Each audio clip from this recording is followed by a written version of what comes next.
obviously a very different type of content from what I'm used to doing, but this has been something I've wanted to try for a while because I do listen to a lot of ASMR content. It's been a pretty regular part of like my nightly routine since probably about 2019, maybe 2018. So yeah, a pretty regular thing for me. I just find ASMR videos to be very relaxing, and for me, a lot of times I will listen to an ASMR video near the end of the night as I am winding down, usually, playing a video game very casually, kind of mindlessly, and it just gets me a little sleepy, a little relaxed, and so it's been something I wanted to try for a while. A lot of people have told me I have a voice that is well suited for it, but obviously I've never done any sort of ASMR content before, so I am currently trying out some things. So I'm going to be whispering, for instance, in this video. I don't know for sure if whispering or more soft-spoken is going to work out better for me. I don't know if this is a type of content I'm going to be pursuing very much in the future, but I'm very excited to give it a go. And so today, in lieu of some traditional ASMR triggers, I think instead I am going to just do a bit of rambling, just a bit of talking, just flexing my ASMR whispers. And so, yeah, today I've chosen to ramble about my D&D character. D&D Dungeons and Dragons. I am obviously a huge fan of tabletop RPGs. If you watch this channel for my Star Wars content, which I am definitely more known for than whatever the hell this is, you'll know that I have a Star Wars RPG series called Ionized Bastards. And Star Wars and the Fantasy Flight role-playing games were my kind of introduction to RPGs. That's not technically true. There's a game called Fiasco that I've played prior to getting into the Star Wars RPG, but my Star Wars role-playing game experiences are what eventually really led me into the rabbit hole of finding shows like Critical Role and then getting into Dungeons and Dragons specifically. So I have been playing D&D since December of 2020. No, November of 2020. And most of the time I'm used to being a DM, a dungeon master, being the one who plans out the games and the encounters and embodying all of the non-player characters, the NPCs that all of the players interact with. And it was very rare that I actually got to be a player, but after my last campaign wrapped up in May of 2022, one of my friends took over as the dungeon master. And so I finally got to design my own player character, which was very exciting. And so here today I'm going to just tell you a little bit about my D&D character, his backstory, his class, some of the adventures he goes on, what he's like. And obviously I don't have a script, I don't have any sort of structure to this. It is going to be, as the title said, me rambling. So first and foremost, the most basic details about this character. I'll start with his class. We started this game playing as level 5 characters, and so I chose classes in Dungeons and Dragons. The Warlock. The Warlock. The Warlock. The Warlock. That's a good trigger word. But I went with Warlock because I really like the idea of the Faustian bargain as a character archetype, which is funny because my character is very much a subversion of what you would expect from a typical warlock. So, to give you a little bit of information about his backstory, he did not acquire his powers through traditional means. He did not, forge a bargain with a dark entity. Instead, during a period of his life in which he was down on his luck, he was very intoxicated and playing cards in a tavern when a tiefling walked in, and this tiefling chose to make a bet with him as they were playing cards. My character, I don't think I've even said his name. His name is Atlas Archer. Atlas Archer, the half-elf warlock. Atlas Archer. And so Atlas was down to his last gold piece. And this tiefling asked if he wanted to raise the stakes by betting his soul. And the tiefling wagered powers he had acquired through his deal with some dark entity against my character's soul. And the odds were very heavily in the tiefling's favor. The way I had it set up in the backstory was that the poker hand they had, I believe the tiefling had a full house, aces full of fours, and my character had a full house, fours full of aces, I think. I don't remember.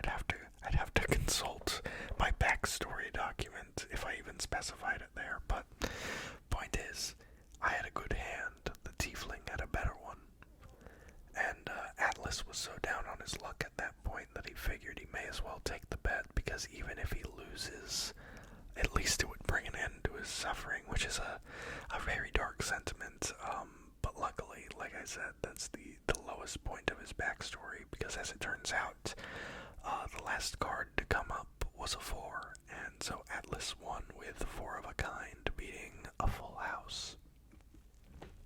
And so he acquired this tiefling's powers, and thus Atlas himself became a Pact of the Fiend warlock with no knowledge of his patron, no dark bargain that was struck between him and some evil entity. And so it was quite a funny subversion of the typical warlock tropes. But very quickly, as we started playing this game, it became apparent that we did not have many spellcasters in the party. We had a rogue who had some capacity to cast spells as an arcane trickster, but not much.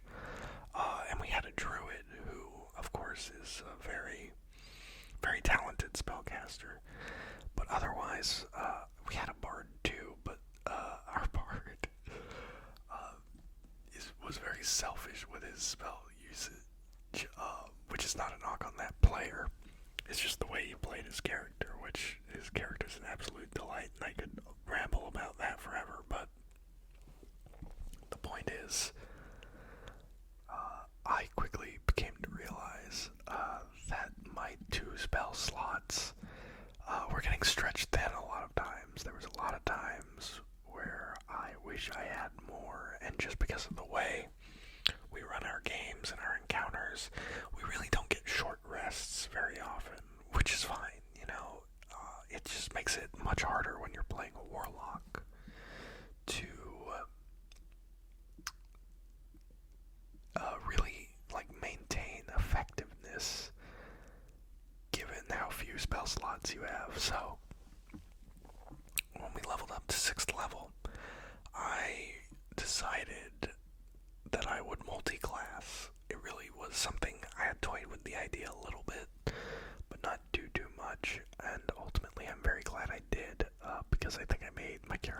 significantly more powerful as a result. Now, when I say that, that makes me sound very much like a power gamer, which I feel like I'm a mix of enjoying the roleplay aspects. Obviously, if you've watched Ionized Bastards, you know I live for the role-playing moments, but I also love being a powerhouse in combat. It's just really fun to be really effective and have lots of cool kind of tricks up your sleeves. D&D in many ways can be sort of a power fantasy, and, to an extent that can be unhealthy, but to an extent it can also be very fun, and so I chose to multi-class into Sorcerer. So where Atlas is at right now, he still has 5 levels in Warlock, and having just this last session hit level 9, he now has 4 levels in Sorcerer.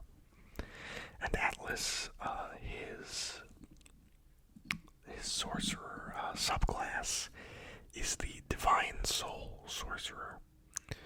And I chose this subclass because it actually grants him access to not only the Sorcerer spell list, but the Cleric spell list as well. The Cleric spell list. The Cleric. Which allows Atlas a lot more unique spells. In fact, he barely has any Sorcerer spells. Most of his spells that he got from the Sorcerer levels are Cleric spells, I'm pretty sure. I'm gonna check D&D Beyond real quick before I hard commit to that statement.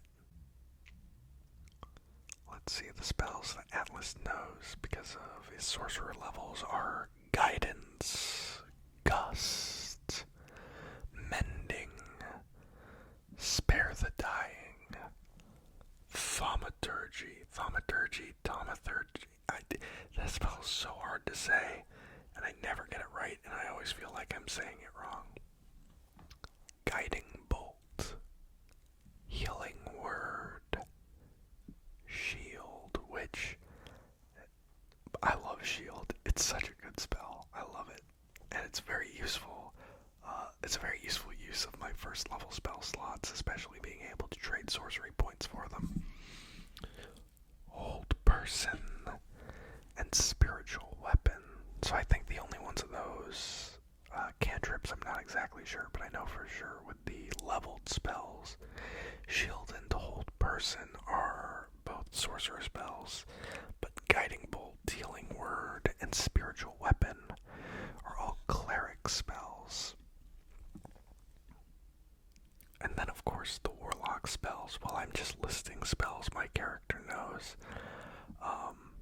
obviously the cantrip Eldritch Blast is his bread and butter, as well as his primary means of attacking.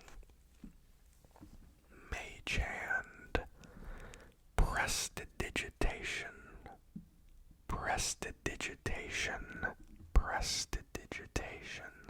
that's another good ASMR trigger word. Armor of Agathis, Command, Blindness, Deafness, Counterspell, Fireball, Hypnotic Pattern.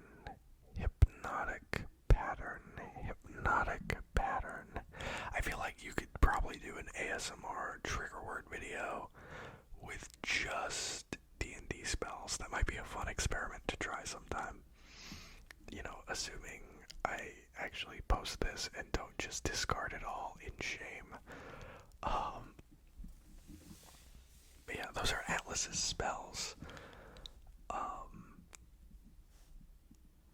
I guess I can talk a little bit more about, I guess while we're talking purely game mechanics still, I'll talk about his stats a little bit.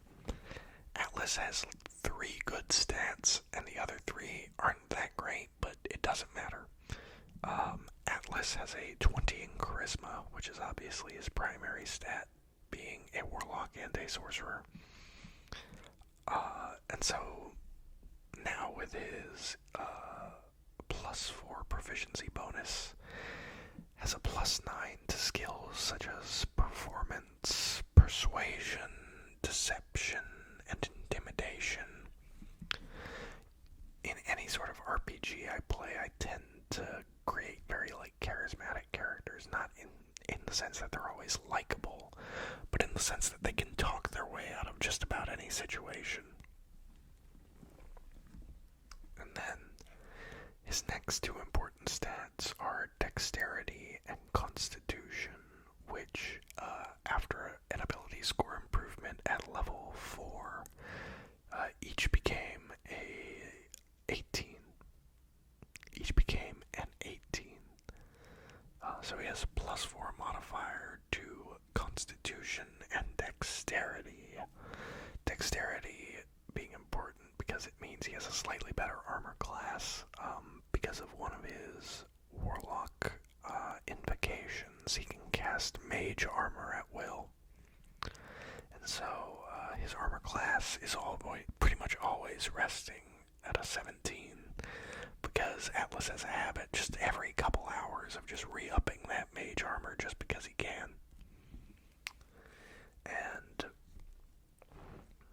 with his constitution modifier of +4, it has helped to keep his hit points fairly high. So even though he is taken 4 levels in a squishier class such as Sorcerer, he still currently has 77 hit points, which for a level 9 primary spellcaster, that's pretty freaking good. And then for a few more things that Atlas has that I can talk about, again, from a purely gameplay mechanic perspective, I forgot, I was just looking at, his known spells from a certain, his, managed spells tab here in D&D Beyond. He also always has access to the spell Bless, which is very nice, because with his warlock spell slots, he can upcast Bless and affect all but one member of his party, so that's very nice. He also has an ability called Favored by the Gods, which allows him to if he fails a saving throw or misses an attack roll, he can add 2d4 to it and possibly change the outcome once per short rest.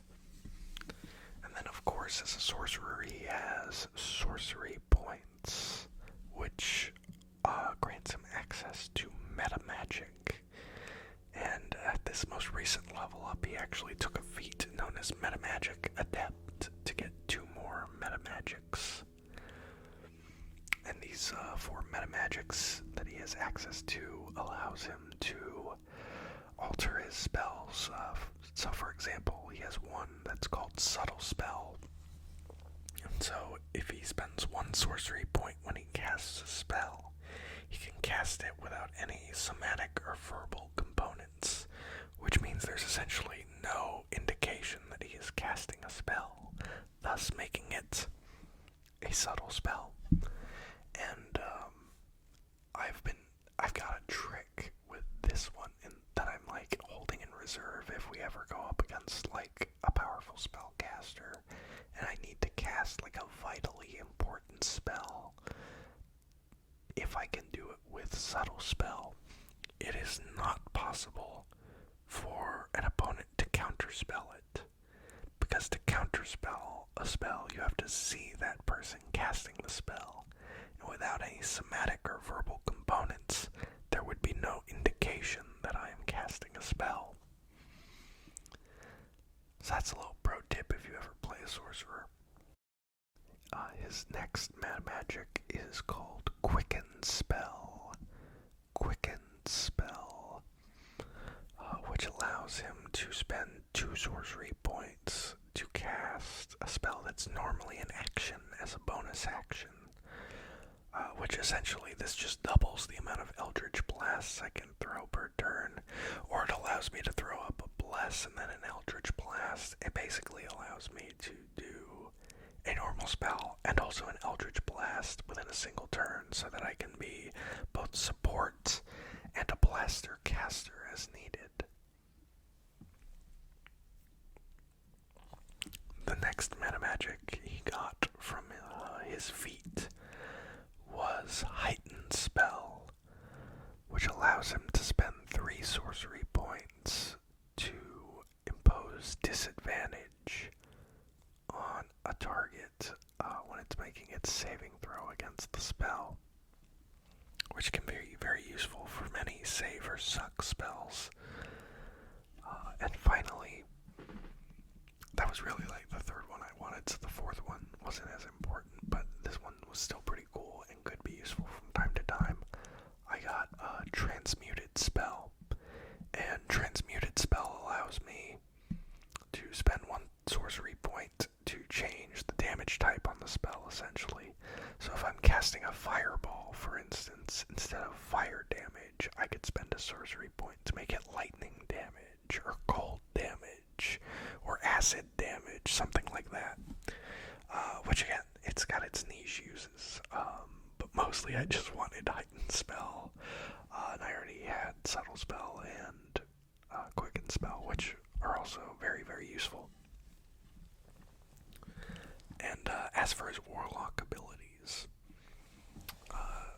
being a Pact of the Fiend Warlock, he has an ability called Dark One's Blessing, which whenever he reduces a hostile creature to 0 hit points, he gains 10 temporary HP, which is actually, I believe, his Warlock level plus his Charisma modifier, yeah. Which for me, it happens to be 10, and it's been 10 since we started the game, so. And then there are his Eldritch Invocations, which are essentially passive abilities he gets being a level 2 Warlock, and then he gained another one at 5th level. I've already talked about the one that gives him access to Mage Armor at will. He also has one called Agonizing Blast, which allows him to add his Charisma modifier to his Eldritch Blast damage, which, boy howdy, that's one of the things that made his build feasible. Like, it's just one of the best abilities a Warlock can have. Like, you can definitely play a Warlock without Eldritch Blast. But why? Why would you do that? He also has Mask of Many Faces, which allows him to cast the spell Disguise Self at will, which is very fun for both, like, practical purposes and roleplay, in that, you know, he can be like an infiltrator if needed, but also it's just very fun from a roleplay perspective that he is just able to essentially change his outfit at will with that spell. Like, there have been a couple instances where he is like going to like a big fancy party or something at, like, you know, the castle or whatever, and so he uses his Mask of Many Faces to just change his coat into like an all-white suit or something, just like extravagant and ridiculous like that. And finally, this will actually be a really good transition from talking about the mechanics to a bit more of the backstory. The Pact boon he got at being a 3rd level Warlock, essentially a bonus gift that you get from your patron. There's a few different ones you can get. You can get a Pact of the Blade, which is really good for Hex Blades and allows you, I believe, to like manifest and dismiss your weapon at will, Keyblade style. There's also one that gives you like a talisman that I think you can like add a D4 to a check like once per short rest or something like that. And for me, the one that I chose was the Pact of the Chain, which allows you to learn the Find Familiar spell. And basically what I did with this ties into my character's backstory. So, Atlas was abandoned by his father when he was very young. He and his sister were left in an orphanage, and eventually they ran off to go live on their own, took up a life of petty crime to survive, and eventually they found themselves living in the cellar of an inn, the was kind and took pity on them, and so essentially let them live in his cellar. And so as they were growing up, living in this basement, they would hear all sorts of travelers come into the tavern, and all sorts of stories of adventurers, slinging these larger-than-life tales. And they grew up wanting to be that, because they heard all these fantastical stories, and they wanted to go out and see the world. So Atlas and his sister, Alcyn, over time, acquired the funds, bought the equipment, and eventually, when they were adults, decided to go out and adventure. It, however, ended quite poorly for them, because they encountered some bandits on their first, dungeon crawl, more or less. And these bandits mortally wounded Atlas. Atlas was bleeding to death on the ground, and Alcyn was very badly injured as well. And so the way it played out was Alcyn took the one health potion they had been able to afford and poured it down Atlas's throat to save him, thus sacrificing herself to save him. And this led to not only her death, but it was why Atlas was in such a depressive slump 3 years later to take that deal with that tiefling. And the way this ties into his familiar, I'm looping back around, I'm getting there, I'm bringing it full circle.